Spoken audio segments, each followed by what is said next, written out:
الله وحده لا شريك له شهادة ندخرها ذخيرة ليوم الدين وأشهد أن سيدنا محمدا عبده ورسوله أفضل الأنبياء وسيد المرسلين اللهم صل وسلم وبارك وكرم ومجد وعظم على سيدنا وحبيبنا وشفيعنا وقرة أعيننا ومولانا محمد وعلى آله وصحبه أجمعين ولا حول ولا قوة إلا بالله العلي العظيم أما بعد السلام عليكم ورحمة الله وبركاته.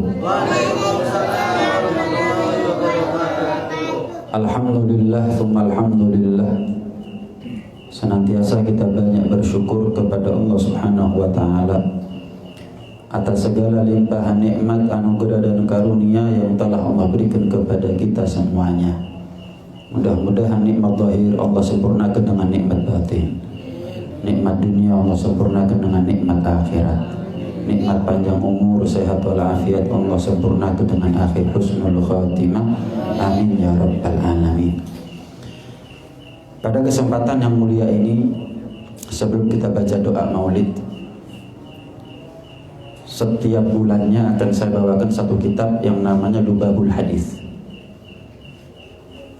Kitab Lubabul Hadis adalah kumpulan daripada hadis-hadis Rasulullah SAW. Dengan harapan setelah kita baca maulid Nabi, kemudian kita pelajari sabda-sabdanya Nabi, kita diakui kelak di akhirat sebagai umatnya Nabi. Dengan kita baca maulid Nabi, semakin cinta kita kepada beliau. Dengan kita pelajari sabda-sabdanya Nabi, semakin bagus, semakin baik peneladanan kita, ittiba dan ittifaknya kita kepada Rasulullah sallallahu alaihi wasallam. Yang mana kitab Lubabul Hadis ini adalah karya Al-Imam As-Suyuti, ulama besar, ulama yang produktif. Ada 600 kitab karya beliau. Sampai beliau dikatakan, ya subhanallah, beliau itu lahir, Al-Imam Suyuti ini lahir sementara ibunya ketika menjadi petugas atau karyawan perpustakaan. Ketika di perpustakaan ibunya lahir Al-Imam Suyuti saat itu. Sampai dipanggil Ibnul Qutub, anaknya kita, karena lahirnya di perpustakaan. Oh subhanallah, subhanallah. 600 kitab seumur hidup karya beliau. Berjilid-jilid, ada yang dari kitab risalah, kitab kecil sampai kitab yang berjilid-jilid. Nah, karena itu mudah-mudahan kita mendapatkan manfaat ilmu beliau, barokah ilmu beliau, zahir batin fid din wa dunya wal akhirah. Dalam bab pertama, dalam kitab Lubabul Hadis dibahas di situ tentang fadilahnya ilmu dan kemuliaannya para ulama. Bahwasanya Rasulullah sallallahu alaihi wasallam pernah bersabda, ya Ibnu Mas'ud, Abdullah bin Mas'ud. Abdullah bin Mas'ud ini adalah sahabat Rasulullah SAW, orang yang banyak khidmat kepada Nabi, orang yang paling sering kalau Nabi keluar kota atau melakukan satu perjalanan diajak oleh Rasulullah SAW. Abdullah bin Mas'ud, sahabat yang luar biasa. Banyak rahasianya Rasulullah ada pada Abdullah bin Mas'ud. Karena begitu dekatnya, begitu akrabnya hubungan antara Rasulullah SAW dengan Abdullah bin Mas'ud radhiyallahu ta'ala anhu. Dan di antara pesannya Rasulullah kepada Abdullah bin Mas'ud, Ibn Mas'ud, putranya Mas'ud, Abdullah bin Mas'ud, ketahuilah, julusuka sa'atan fi majlisil ilmi, duduknya kamu walaupun sebentar ada di majlis ilmu, khairun laka, itu lebih baik bagimu, min itqi alfi raqabah, daripada pahala yang Allah berikan kepada manusia seseorang yang memerdekakan 1000 budak. Kita ini kalau punya budak walaupun 1000, belum tentu satu kita merdekakan. Larang budak. Menungso didol, sapi ya larang. Ya apa menungso itu mahal harganya. Kita punya 1000 budak, belum tentu satu kita jual, belum tentu kita satu merdekakan. Kenapa? Mikir ratusan juta harganya. Terus mau kita merdekakan begitu saja, nggak ada keuntungan yang kembali kepada kita. Mikir. Kalau ada orang punya 1000 budak, semuanya dimerdekakan fisabilillah, duduknya kita sekarang walaupun sebentar lebih afdol, pahalanya lebih besar daripada orang yang punya 1000 budak, semua budaknya dimerdekakan. Bayangkan coba. Kenapa? Nggak ada lain kecuali karena kita duduk di majelis ilmu. Kalau seandainya ini majelis bukan majelis ilmu, maka tentu nilai pahalanya tidak semulia itu. Nilai pahalanya tidak sebesar dan semahal itu. Misalkan ini majelis gaplek misalnya, ya nggak mungkin pahalanya 1000 lebih afdal daripada orang yang mereka 1000 budak. Ini majelis catur misalnya, ya nggak mungkin. Ini majelis misalkan majelis PKK misalnya, itu nggak mungkin. Tapi karena ini majelis ilmu agama, pahalanya lebih besar dibandingkan pahalanya orang yang memerdekakan 1000 budak. La tamassu galaman wala taktubu harfan. Sekalipun kamu nggak menyentuh pena dan tidak mencatat satu huruf. Persis sampean ya. Sekalipun kita nggak menyentuh pena dan tidak mencatat walaupun satu huruf, tetap pahalanya kita lebih afdol daripada pahala memerdekakan 1000 budak. Gampang lek ngono wis. Enteng urusane tibane. Pokoke teko majelis gak usah nyatet gak apa-apa. Saya kasih gambaran. Misal sampean kerja sama saya. Turu tok mulai jam 8 sampai jam 4. Turu tok tak gaji benulan 1 juta. Tapi lek kon kerja tenanan mulai jam 8 sampai jam 4 sore melek kerja temenan tak gaji 8 juta. Milih turu apa milih kerja? Cerdas sampean. Urusan duit nyantong. Langsung kowe kerja lha apa turu? Oh, lungguh tok teko nang majelis ilmu masih gak nyatet pahalanya lebih afdal daripada 1000 budak dimerdekakan. Ya lah opo nyatet ngono. Ya apa? Itu kalau nggak nyatet lah, ya apa lek nyatet? Lah gimana kalau nyatet? Seharusnya begitu. Teko tok ganjaran gede. Lah ya apa lek? Niat nyatet. Subhanallah. Ya urusan duit, lah apa tuh? Lek iso kerja 8 juta. Oh, alah. Kau usah nyatet ganjaran wis gede bisa. Wis kau usah nyatet wis. Lihat, untuk urusan dunia melit. Tapi urusan akhirat kona'ah nerima wis ganjaran didik gak apa-apa wis penting diterima oleh Gusti Pangeran subhanallah. Nah, Rasulullah SAW melanjutkan sabdanya, wa nadharuka ila wajhil alim, dan pandangan matamu kepada wajahnya seorang alim, khairun laka, itu lebih baik bagimu min alfi farasin tasaddaqta biha fi sabilillah. Lebih baik bagimu daripada kamu punya 1000 kuda, semuanya disedekahkan untuk jihad fi sabilillah. 1000 kuda kita punya, satu belum tentu kita sedekahkan fi sabilillah. Kenapa? Mahal harganya kuda. Ini ada orang punya 1000 kuda, semuanya untuk perang bela agamanya Allah Subhanahu wa taala. Duduknya kita, memandangnya kita dan wajahnya seorang ulama lebih afdal daripada pahalanya dia. Kemudian wasalamuka alal alim, dan salam yang kamu ucapkan kepada seorang alim khairun laka, lebih baik bagimu min ibadati alfi sanah, daripada ibadah 1000 tahun. Umurnya kita aja belum tentu 1000 tahun, apalagi ibadahnya. Tapi kalau ada orang ibadah 1000 tahun, kita duduk sekarang ucap salam, misal assalamualaikum, waalaikumsalam, pahalanya lebih afdal dibandingkan orang yang ibadah 1000 tahun non-stop, 24 jam kali 365 hari dikali 1000 tahun. Duduknya kita, salam yang kita ucapkan kepada seorang alim lebih afdal daripada itu semuanya. Subhanallah. Tidak ada kemuliaan yang melebihi kemuliaan menuntut ilmu agama. Allah Subhanahu wa taala berfirman, "Yarfa'illahu alladziina aamanu minkum walladziina utul ilma darajat."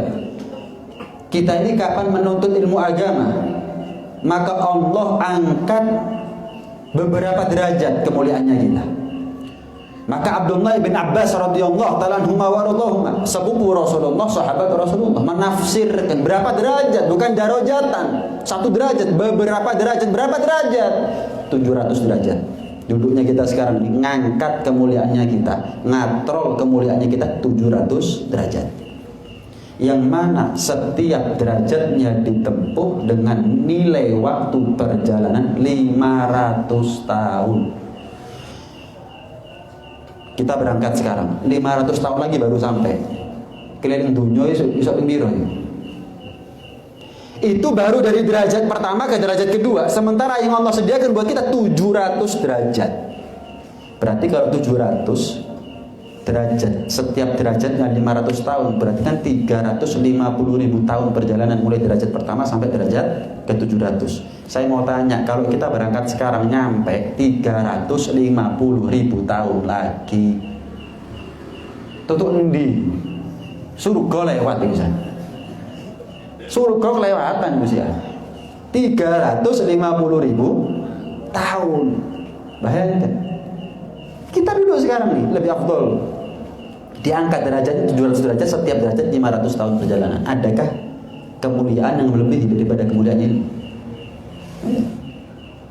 Bondo didik, untungnya gede. Kenapa? Ya karena ilmu agama. Tidak ada sesuatu yang paling afdol untuk kita upayakan dengan tenaganya kita, dengan pikirannya kita, dengan hartanya kita, kecuali untuk menuntut ilmu agama.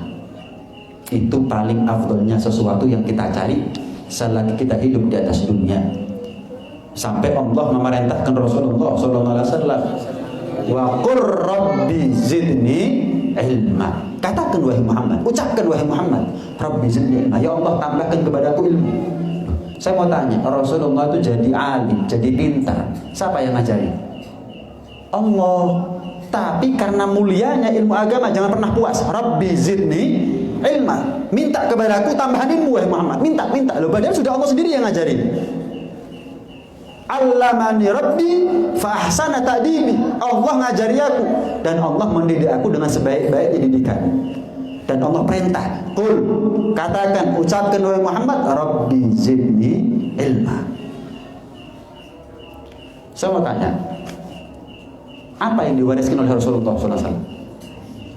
Apa warisannya Rasulullah? Sandalnya Rasulullah, jubahnya Rasulullah, pakaiannya Rasulullah, rambutnya Rasulullah, jenggotnya Rasulullah? Bukan. Wah, pameran jubah Rasulullah, sandal Rasulullah, kemudian rambut Rasulullah, dan seterusnya. Wah, tiket bayar seminggu, sik nolak-nolak ya. Duduknya kita sekarang lebih afdol daripada mandang peninggalan Rasulullah SAW. Kenapa? Bukan itu yang diwariskan oleh Rasulullah. Nih duduknya kita sekarang dalam rangka apa kita sekarang duduk? Itulah yang diwariskan oleh Rasulullah SAW. Gratis mana? Melihat museum peninggalan Rasulullah bayar. Delok pedangi, iya, ngelihat pedangnya, ngelihat panahnya, ngelihat tombaknya, ngelihat imamahnya, ngelihat jubahnya, bayar. Antri luar kota, bahkan luar negeri siap. Majelis ilmu agama berapa meter? Gratis. Bendino ono kadang-kadang ya mulai, wah apalagi hidup di Malang, mulai Senin sampai ketemu Senin ono, mulai melek sampai merem ono majelis ilmu agama itu makmur. Gratis. Nggak ada yang mau. Kepingin tak majelis mulai di tiket noy. Cek tak orang nih wong-wong. Perlu tak majelis ilmu agama dibuat jarang. Ojo kabeh gawe majelis ilmu agama ojo. Apa ketok murahan ku. Digawe arang-arang nih. Di tiket no, cek ketok larang mana. Masa harus begitu? Kan enggak. Ya. Tidak ada Ya, Rasulullah bersabda begini, innal anbiya alam yuwarrithu dinaran wala dirhaman, innama warrathu al-ilm. Para nabi itu tidak mewariskan dinar dan dirham. Tidak diwariskan dari para nabi harta dunia tahta. Contoh, Nabi Sulaiman kaya apa enggak? Mana hartanya? Diwariskan. Nabi Dawud, raja Nabi Dawud, raja.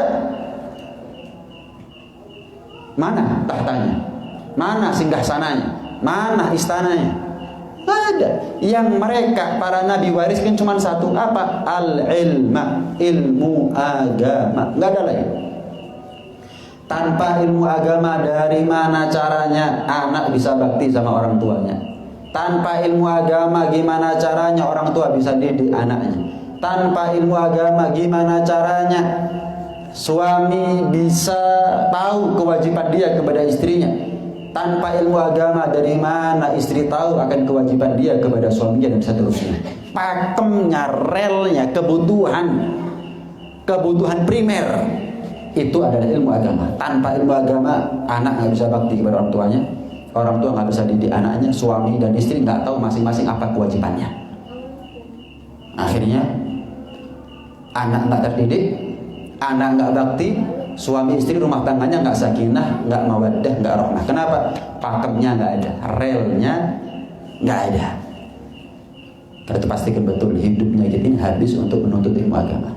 Ada pengajiannya siapapun, mau habib, mau kiai, mau ustadz, pokoknya akidahnya benar, sanad ilmunya jelas, tekan on.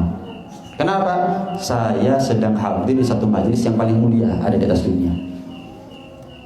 Hadirnya kita sekarang ini tanda kalau Allah cinta sama kita. Inna dunya yu'tiha Allah man yuhib wa man la yuhib. Kalau dunia itu Allah berikan kepada siapapun yang Allah mau. Yang Allah cinta, Allah kasih dunia. Yang Allah benci juga Allah kasih dunia. Yang kafir itu Allah kasih dunia. Fir'aun, Namrud, Qarun, suki-suki. Padahal Allah nggak suka sama mereka. Padahal Allah benci sama mereka. Tapi Allah kasih dunia. Artinya ukuran bagaimana Allah cinta sama kita bukan tergantung seberapa kaya kita. Tambah suki, tambah dicintai sama Allah, turun mesti, belum tentu. Wala yu'til ilma illa man yuhibbuhu minal abrar. Tapi untuk ilmu agama tidak Allah berikan kecuali khusus kepada orang yang dicintai oleh Allah. Yang tidak dicintai oleh Allah tidak mungkin didekatkan kepada majelis ini. Nggak mungkin. Berarti sekarang ini kita sedang dicintai apa enggak oleh Allah? Alhamdulillah. Alhamdulillah dicintai sama Allah. Bayangkan kalau kita dicintai sama Pak Wali Kota. Ayo, wah bangga ya, foto ya. Kita dicintai sama Allah. Kita dicintai sama Allah. Hadir di majelis ilmu agama. Maka saat itu juga kita menjadi orang yang dicintai oleh Allah Subhanahu wa taala. Ad-dunya mal'unatun wal mal'unun fiha. Dunia ini terlaknat dan apapun yang ada di atas dunia terlaknat. Kecuali apa? Illa dzakiran lillah. Kecuali orang yang berzikir kepada Allah, wa aliman, yang kedua orang alim, wa muta'alliman, dan orang yang menuntut ilmu agama. Saya mau tanya, tiga-tiganya ada nggak di sini? Kita berzikir nggak? Zikir, sholawat. Ada yang ngajar nggak? Ada. Ada yang belajar nggak? Nah, semua seluruh isi dunia terlanat, kecuali tempat di mana kita duduk sekarang. Ini menjadi tempat yang tidak dilaknat oleh Allah, alias tumpah rahmatnya Allah buat kita semuanya. Yakin husnudzon kita kepada Allah. Datang bawa dosa, pulang nggak bawa dosa. Datang keadaan kita ruwet, pulang diselesaikan keruwetan kita oleh Allah Subhanahu wa taala. Yakin husnudzon. Asal ilmu harus diamalkan tentunya. Pernah Abu Hurairah sepeninggal Rasulullah SAW lewat pasar kota Madinah. Ketika lewat pasar kota Madinah, dilihat banyak orang nongkrong di situ di pasar. Ditegur sama Abu Hurairah, kalian ini apa perlunya kumpul-kumpul di sini di pasar? Sementara di Masjid Nabawi dibagi-bagi yang namanya warisannya Rasulullah SAW. Oh iya tak? Iya. Apa perlunya kalian ada di pasar? Sementara di masjid dibagi warisannya Rasulullah. Wah, langsung sepi pasar. Berangkat semuanya ke Masjid Madinah, Masjid Nabawi. Perebutan masuk. Dilihat, mana warisannya Rasulullah? Nggak ada sandalnya, nggak ada jubahnya, nggak ada bajunya. hartanya Rasulullah katanya dibagi-bagi warisannya. Kok nggak ada? Wah kurang ajar. Digoroi ya, ambil Abu Hurairah, diprank aku. Cari pulang ke pasar, ditanya ambil Abu Hurairah. Yakin pasti nggak oleh ya aku mari. Ditanya sengaja. Apa? Wah, korotok kan Abu Hurairah. Bohong kamu. Kamu ini ngeprank. Katanya warisannya Rasulullah ada di masjid dibagi-bagi. Saya lihat ya ada. Apa yang kalian saksikan? Nggak ada orang ngaji. Orang belajar ilmu agama yang dibahas halal haram. Loh, apa itu bukan warisannya Nabi? Innal anbiya'a lam yuwarrithu dinaran wala dirhaman innama warrathu al-ilma. Mulai kapan Nabi bagi-bagi hartanya? Mulai kapan Nabi bagi-bagi hartanya? Yang dibagikan oleh Nabi adalah ilmunya. Laqad ja'akum rasulun min anfusikum azizun 'alaihi ma 'anittum harisun 'alaikum bil mu'minina raufur rahim. Intinya di ayat itu Allah ingin menegaskan kepada kita bahwa Rasulullah orang yang paling sayang sama umatnya. Yang paling perhatian, yang paling peduli kepada kita nggak ada kecuali Rasulullah SAW. Pertanyaannya, yang paling sayang sama kita Rasulullah, tapi Rasulullah tidak meninggalkan apapun warisannya kecuali ilmu agama. Berarti kan nggak ada peluang buat kita untuk selamat kecuali mendapatkan ilmu. Kalau seandainya ada selain ilmu agama yang bisa membuat umatnya selamat, pasti itu juga diwariskan oleh Rasulullah. Kenapa? Nggak ada orang yang kepingin kita selamat melebihi Rasulullah. Tapi karena Rasulullah tidak meninggalkan apa-apa kecuali ilmu agama, ya berarti nggak ada kesempatan buat kita untuk selamat kecuali harus mendapatkan ilmu agama sebagai warisannya Rasulullah SAW. Nyambung kira-kira. Kalau seandainya bukan ilmu agama, bukan hanya ilmu, ya ilmu agama bisa menyelamatkan kita. Tapi bukan hanya ilmu agama, harta, pasti harta juga diwariskan sama Nabi. Pertanyaannya, apakah Nabi mewariskan harta kepada kita? Apa yang diwariskan sama Nabi? Padahal Nabi adalah orang yang paling kepingin kita selamatkan. Ya berarti nggak ada peluang kita ini untuk selamat kecuali dengan jalan memperoleh ilmu agama. Nggak mungkin. Bodoh masuk surga itu nggak mungkin. Cok kakek ngaji, akeh roh, akeh haram. Terus, yo, ojo gelek-gelek deh ngaji. Terus, yo, cek no kakek roh. Terus, yo, haram mulu lah. Saya mau tanya, apa semua ulama masuk surga? Wes, oleh ulama berarti masuk surga mulu lah. Terus bagaimana mungkin jalan kebodohan itu jalan menuju surga? Sing duwe ilmu mumpuni guru mesti mlebu surga, terus bodoh mlebu surga. Ya apa ceritane? Ah ngomong apa iki? Ojo pinter-pinter, golek pinter, akeh ro, lek akeh ro akeh haram nubruk kono nubruk ini akeh garone ya enak. Dadi gak ro. Oke, enak ya. Enak. Kebodohan jalan keselamatan begitu. Agama apa ini? Sing pinter guru mesti mlebu surga, sing bodoh pasti mlebu surga. Agama apa? Lihat. Ya, cara berpikirnya orang nggak punya ilmu agama. Dibalik dikit, kalau dibalik sedikit dia sadar. Loh, kiai orang mesti mlebu surga. Lagi ini bodoh tapi kepingin mlebu surga. Gak keliru kan? Saya mau tanya wis. Contoh. Bib, orang itu Bib setelah berilmu kan wajib ngamalkan ilmunya. Wah, berarti lah akeh ilmu akeh amal Bib. Wah, apa Bib? Buat apa Bib? Kita sholat. Buat apa Bib? Kita ini nuntut ilmu agama kalau belum tentu masuk surga. Wes gak sholat wes. Sholat ya mesti mlebu surga. Wes gak usah taklim. Mau taklim ya mesti mlebu surga. Kiai ini dhewe mesti mlebu surga. Lah apa sholat? Lah apa? Imame durung mesti mlebu surga. Kiai ini durung mesti mlebu surga. Lah kok gini katanya taklim wis gak usah pisan wis. Saya mau tanya, jenengan kerja bener? Yakin sugih? Lah kok kerja? Lah ono wong model kayak ngono, paranono. Tutun mik. Kerja guru mesti sugih, tetep kerja. Piye tak sugih lah ngono ah. Taklim guru mesti mlebu surga. Lah apa taklim? Wong lek kuping gak tau diadani ngene. Cara berpikir gimana nih? Cara berpikir orang yang ngerti ilmu agama. Diwalik titik, cukup misalnya. Itu sebagai jawaban.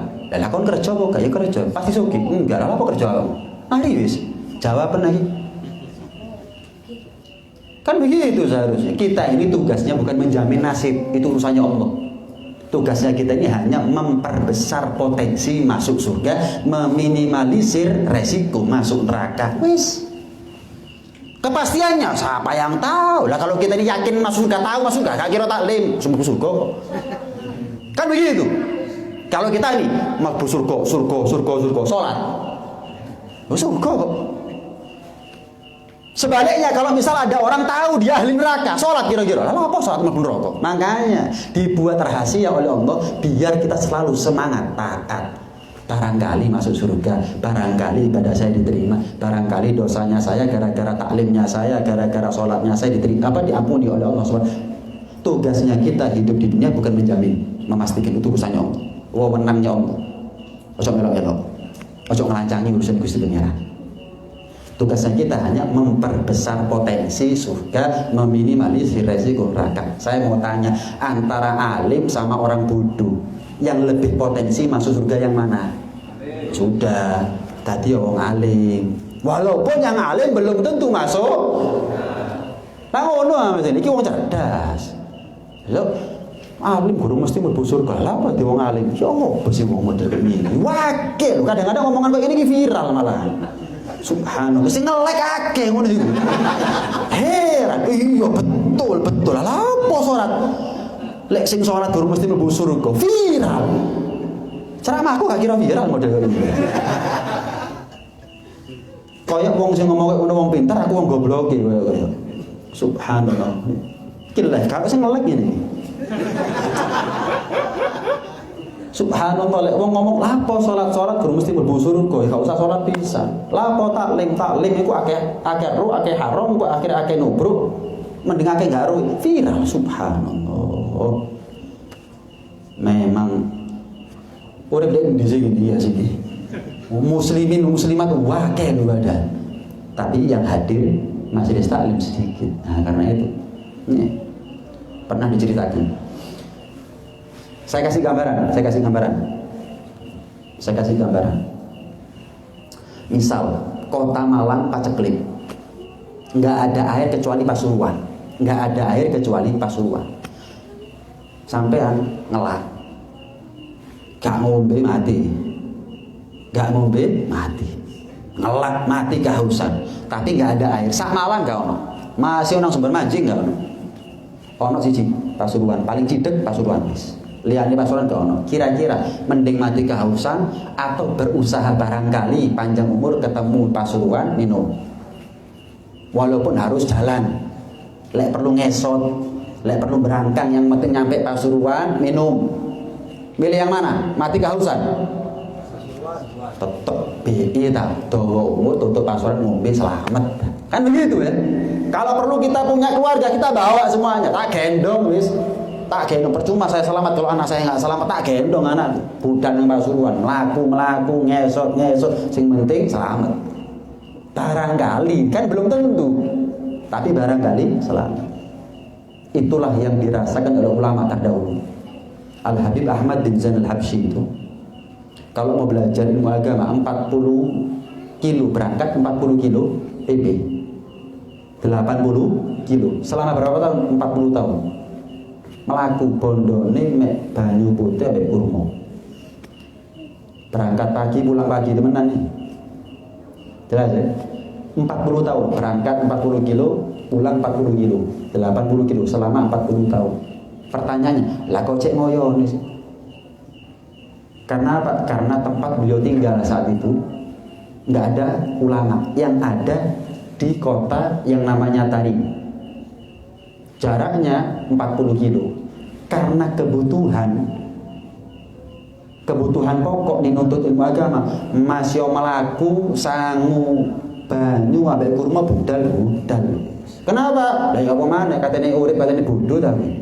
Sudah jalan sudah. Barangkali saya jadi orang alim, barangkali saya jadi wali, barangkali saya jadi orang soleh. Itu yang dilakukan. Jadi wali temenan, jadi wong soleh temenan, jadi ulama temenan. Muridnya Imam Haddad Sohibul Rotib 40 kilo PP 80 kilo selama 40 tahun. Kok cek ngoyoni? Ya sama ketika kita dalam keadaan kehausan, nggak ada air minum kecuali di Pasuruan. Cek ngoyoni nang Pasuruan. Katanya mati ngelak lah. Ya mau nggak mau. Ya harus berangkat, barangkali saya selamat.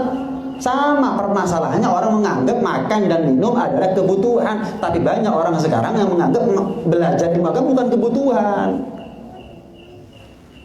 Punya anak pasti kepingin anak soleh-solehah, tapi gak belajar ilmu agama, les matematika, les fisika, les kimia, yo. Taklim sing gratis gak teko, les bayar, udah. Tapi kalau ditanyai, Bib doakan Bib, anak saya jadi anak yang soleh-soleh, dongakno dhewe. Ngaji ora, ya madrasah enggak. Nah, ya, kita hidup di zaman sekarang, anak umur 7 tahun diajak ke masjid. Untuk apa? Sholat berjamaah. Bagus. 17 tahun gak dijak maneh. Kapan gak wajib dijak nang masjid, kapan wajib gak dijak nang masjid. Nih, ini yang kecil-kecil ini ya. Yang kecil-kecil ini. Sekarang diajak.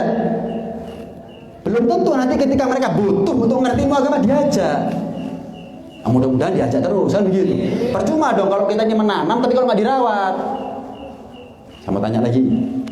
Kan kita ini yang hadir semuanya pasti kepingin punya anak soleh-soleh. Jelas sudah, mana ada. Saya nggak kepingin punya anak soleh-soleh. Kepingin punya anak preman aja. Nggak mungkin. Pasti sudah. Cuman anehnya antara keinginan sama upaya gak gaduh, nggak ketemu, nggak sinkron. Saya mau tanya, apa matematika, fisika, kimia yang menentukan anak itu jadi anak yang soleh-soleha? Ya enggak, ilmu agama. Tapi anaknya kalau bolos sekolah, anak yang bolos sholat, nerima rapor. Apa-apaan nih? Bolos 17 dino. Bayar ge godhong. Ngamuk setahun 365 hari. Dalah bolos 17 dino. Ngamuk kiamat sugra bisa. Wow, ngamuk sudah. Anak bolos sholat sedino ping 5 belas gak tau tako. Bib doaken Bib anak saya jadi anak yang soleh-soleh, njaluk donga nang setan. Sholat enggak kepingin soleh-soleh. Ayo apa cerita ini? Contoh lain. Ya. Kita kalau punya mobil, dideloki oleh wong, gak diudik, curiga apa enggak? Takut enggak? Alamat. Parkir dari Muharto misalnya. Dhisik saiki aman. Wah, mumpung durung. Selamat wis. Masuk parkiran. Gak diudik wae, delok tok. Mungkin yang ngelihat enggak ada pikiran macam-macam, apik yo, larang iki pasti iki. Motor telepon di. Penasaran tok, gak diudik. Tapi yang punya curiga. Saya mau tanya. Lah anak perempuannya kita digonceng orang kok enggak khawatir itu? Luwih larang motor dengan anaknya. Mobilnya gak diudik, wedi. Anaknya diudik. Digonceng, nyabu. Oh ya, gak wedi. Apa Beb? Jadi ngarek enom. Lah terus suruh ngerokok isine wong tuwek tok. Gak apa-apa Beb, saya dulu juga begitu Beb. Alhamdulillah Beb, tobat Beb, alhamdulillah selamat. Loh, nasibnya orang tua belum tentu sama dengan nasibnya anak. Terus lek wong tuane tobat, anaknya tobat, pasti gitu. Nabi Nuh, Nabi anaknya Kan'an. Nabi Nuh masuk surga, Kan'an masuk neraka. Anaknya Nabi, anaknya gini. Saya tobat. Terus lek bapaknya tobat, ibunya tobat, anaknya bakal tobat. Bib, enggak apa-apa Bib. Kita tahu normal kok. Ya salam. Dalil, syariat dinjang. Saya sudah wanti-wanti kok sampai gak izin lho yo. Eling-eling. Kau ini wong timur, kudu wong barat. Kamu ini muslim, kamu ini muslimah, hati-hati cok gawe jenenge bapak ibu izin ini dan itu. Maaf, sing kebobolan. Bapak ibu ya ngomong ngono nang anake. Mosok ono, wis pacaran mek cekran tangan tok. Kan gak mungkin. Wis nek ngono tok, kan gak mungkin. Semua yang kecolongan yang ngomong begitu sama anak-anaknya. Ojo sampai izin. Hati-hati. Lah kok nggak belajar dari kasusnya orang lain dia untuk belajar? Ayo, Kalau bukan karena minimnya ilmu agama, nggak bisa. Kebutuhan primer ilmu agama, kebutuhan pokok. Gak mangan mati, gak duit ilmu agama, bahaya. Wis selesai. Wis pilihan hidup di tangan kita sekarang. Nah, kita ini mau nuntut ilmu agama apakah tidak? Dan mudah-mudahan, ya, dengan sedikit demi sedikit kita pelajari ilmu agama, kita akan menjadi orang yang berilmu. Ya, nggak harus jadi ulama, nggak harus jadi ustadz, tapi yang paling penting adalah berilmu, minimal untuk keluarga, minimal untuk anak dan istri. Nah, mudah-mudahan menjadi ilmu yang manfaat, ilmu yang barokah, zahir batin dunia sampai ada di akhirat, amin ya rabbal alamin. Sekedar informasi, saya juga ada pengajian di Masjid Jami' Darussalam setiap Senin pertama dan ketiga. Di situ baca kitab Irsyadul Ibad. Masih baru mulai, masih mukadimah. Memang saya sengaja tipenya saya ini kalau baca pelan-pelan. Ya, bukan yang diartek notok, roro, setahun khatam. Ya ada tipe seperti itu. Kalau saya nggak bisa. Pelan, bismillah dulu, alhamdulillah dulu, satu ilmu tapi mulai dipraktekno. Walaupun kadang-kadang nggak dipraktekno. Ya. Mabni ala pancet. Nah, pelan-pelan bismillah, alhamdulillah, sholawat apa dan apa. Sama seperti sekarang satu hadis dulu. Tujuannya adalah cepat, mudah untuk diamalkan. Lek akeh beb bingung gawone kadang-kadang sing diamalno. Nyatet ora gawane akeh. Bingung lah, bawa kresek enggak bingung katanya ngelepon dendi. Mudah-mudahan jadi ilmu yang manfaat, ilmu yang barokah, zahir batin dunia sampai ada di akhirat, amin ya rabbal alamin. Kita baca doa Maulid. Mudah-mudahan barokah doanya Habib Umar. Kita termasuk di antara mereka yang doa-doanya didengar oleh Allah Subhanahu wa taala, diijabah oleh Allah Subhanahu wa taala. Amin ya rabbal alamin. Bismillahirrahmanirrahim.